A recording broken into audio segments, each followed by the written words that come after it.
Once upon a time, somewhere around 753 BCE, or whenever they felt like it, two abandoned royal babies named Romulus and Remus were thrown into a river because that's just how people parented back then. But plot twist, instead of dying, they got raised by a she-wolf. Not a metaphor, an actual wolf. Possibly, or maybe a prostitute nicknamed Wolf. History is blurry, so the Wolf boys grow up and decide to build a city. But teamwork isn't their thing. They argue over where to put the walls, who gets what, and Romulus ends up killing Remus because civil discourse is for losers. And thus Rome is born, founded on blood, questionable parenting, and real estate drama. The early Romans go, "Let's have kings." And for a while, it kind of works. They build some stuff, fight some wars, wear togas. But then they get Tarquinius Superbus, a.k.a. Tarquin the Super Douche, who decides being king means doing whatever he wants, especially if it's horrible. His son, even worse, assaults a noble woman named Lucretia. The people freak out. Lucretia takes her own life, and boom, monarchy is canceled. Romans declare no more kings and start the Roman Republic, where nobody's in charge for too long, except for all the rich people who are secretly in charge forever. So now Rome has consuls, two dudes sharing power for a year. They also have a Senate, which is just a VIP club for elite old men who mostly care about land, glory, and making sure plebs don't get any funny ideas. Meanwhile, Rome is expanding like crazy. They fight the Latins, the Samnites, the Etruscans, basically everyone within stabbing distance. Every time they win, they take land and enslave people. Classic Roman diplomacy. But oops, internal problems. The poor plebeians are getting screwed. So they start walking out of the city and protest like, "Good luck running your empire without us." Romans panic and invent the tribune of the plebs, a position with veto powers just to shut the plebs up. It kind of works. Then, surprise, Gauls sack Rome in 390 BCE. Romans rebuild, more paranoid than ever. From here on, it's war economy mode. Everyone is either invading Rome, being invaded by Rome, or pretending not to notice Rome breathing down their neck. Now, we get to the Punic Wars. 3 massive brawls between Rome and Carthage, a wealthy North African city that's like the Apple to Rome's Android. Rich, powerful, and deeply annoying to each other. First Punic War, 264 to 241 BCE. Rome realizes Carthage has ships, and Rome doesn't. So they straight up copy Carthaginian ships and create a navy overnight. They fumble through it, eventually win, and grab Sicily. Second Punic War, 218 to 201 BCE. Here comes Hannibal, a.k.a. that guy with elephants. He crosses the Alps with elephants just to surprise Rome. He absolutely wrecks Roman armies for years. But does he sack Rome? Nope. Bad move. Rome recovers, sends Scipio Africanus to Carthage, and beats Hannibal on his home turf. Rome wins again. Third Punic War, 149 to 146 BCE. At this point, Carthage is weak, no threat to anyone, but Rome is petty.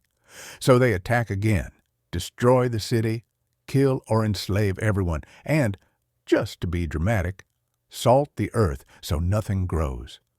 Message received. Rome is now the big kid on the Mediterranean bloc, rich, powerful, and dangerously full of itself. Victory brings wealth. Wealth brings corruption. And now every ambitious Roman wants to be the next big thing.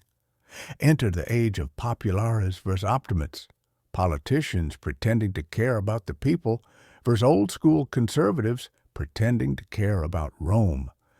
First, The Gracchus brothers try to redistribute land. The Senate responds with murder. Both get killed.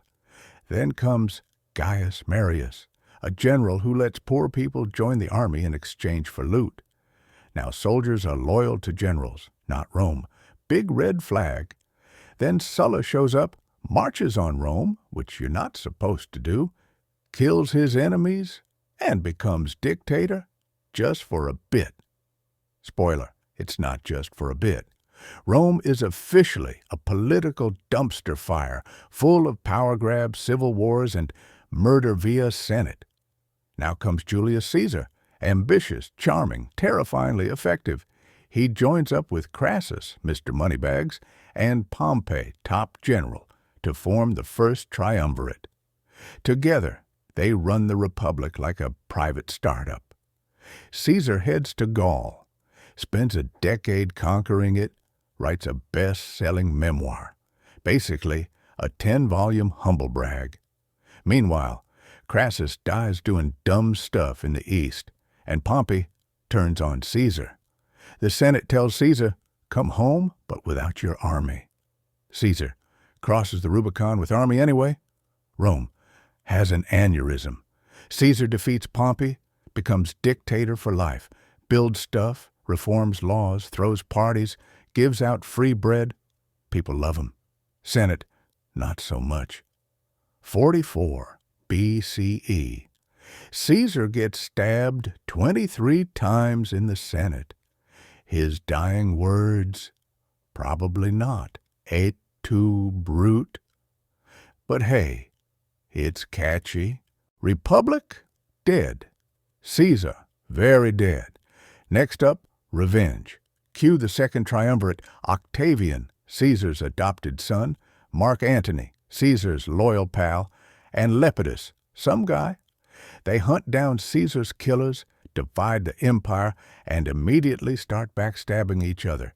Antony hooks up with Cleopatra, starts cosplaying as an Egyptian pharaoh, and scares Rome.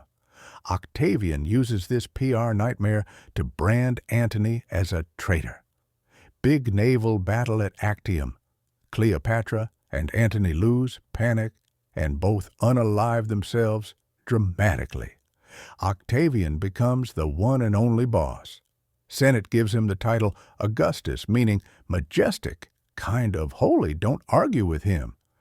The Republic is now just a very elaborate theater performance starring one guy and 600 senators who clap when told.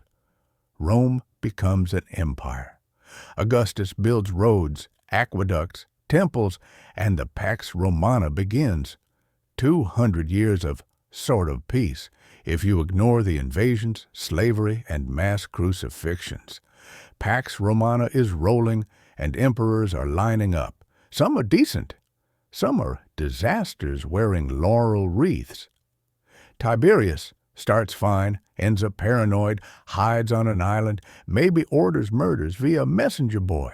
Caligula, total wild card. Names his horse Consul, maybe sleeps with his sisters, definitely kills a lot of people. Assassinated in a hallway. Claudius, surprise emperor. Smart, awkward, possibly poisoned by his wife so her son can take over. That son, Nero. Nero, human dumpster fire. Blamed for the great fire of Rome, builds a golden palace on the ruins, fiddles while the city burns, allegedly, and finally yeets himself with the help of a servant. After Nero, chaos. Year of the 4 emperors, which is exactly what it sounds like. Rome cycles through rulers like it's speed dating. Eventually lands on Vespasian, who stabilizes things and starts the Flavian dynasty. Then comes Trajan, expands Rome to its max. Hadrian builds a wall, loves Greek culture, and Marcus Aurelius, stoic philosopher king, actually writes a decent book. Everything looks shiny on the surface, but rot is setting in. Emperors keep getting assassinated.